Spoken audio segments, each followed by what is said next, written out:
An bubong bagatisan imo balay nagbaraliskad. Oh. Ang puno mo din naman ga nabuwal na. Ari mga adik ko ginaayos. Sama niya.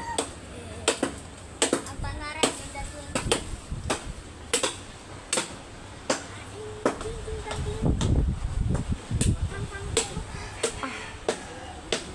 Check ko kay. Maridayan ang imo balay, guba na.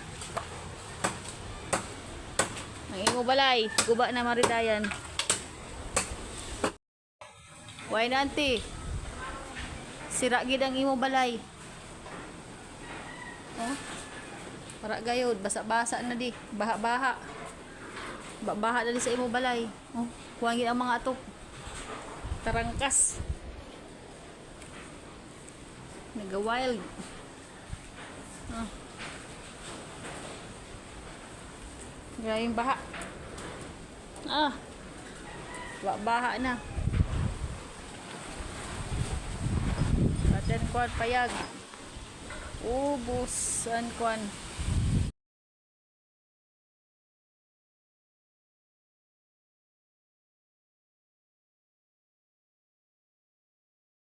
Buwal ang puno sa mangga. Maingani kay ang pagkatumba pakato dito sa kilid. Kay kun ang pagkatumba pakada di daho, pugsa gid ni imo balay, sira gid. Adi pa gani isa doon na puno gid na puro kuan na naman, di man pwede siya maano kay taas. Hindi na mabalik kay ang mga kahoy delikado natin sa kaon ng imo balay kay mga gabok na ang kahoy, nahadlok ba sinda junil magsaka para maibalik itong iba na simbaga.